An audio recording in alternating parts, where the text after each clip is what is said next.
ব্রাহ্মণবাড়িয়া জেলার বিজয়নগর উপজেলার সিঙ্গারবিল ইউনিয়নের অন্যতম গুরুত্বপূর্ণ সড়ক চান্দুরা টু ক্ষীরাতলা হাটখোলা সিঙ্গারবিল হয়ে আখাউড়া যাওয়ার একমাত্র মেইন রোড বর্তমানে চরম অব্যবস্থাপনা ও দীর্ঘদিনের অবহেলার কারণে ভয়ঙ্কর মরণ ফাঁদে রূপ নিয়েছে।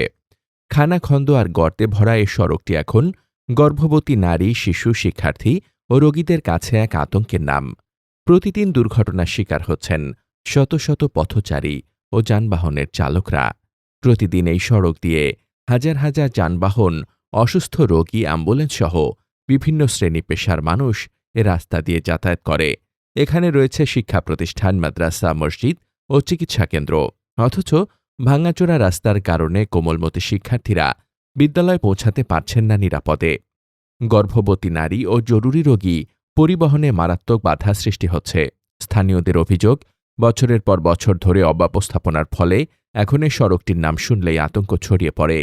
বিষয়টি নিয়ে ক্ষীরাতলা এবং হাটখোলা এলাকার কয়েকজন গণ্যমান্য ব্যক্তি জানান, বহুদিন ধরে রাস্তাটির অবস্থা বেহাল।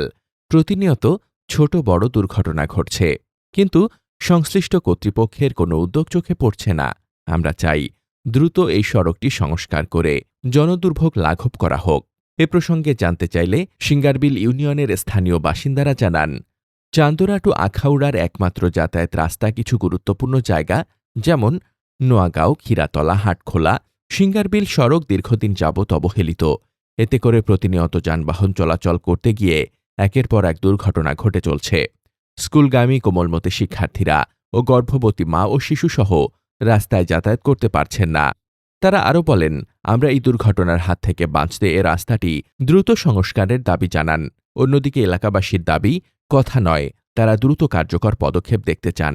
অন্যথায় তারা আন্দোলনে যেতে বাধ্য হবেন বলেও জানিয়েছেন। মোহাম্মদ শামীম রেজা, দৈনিক খোলা চোখ।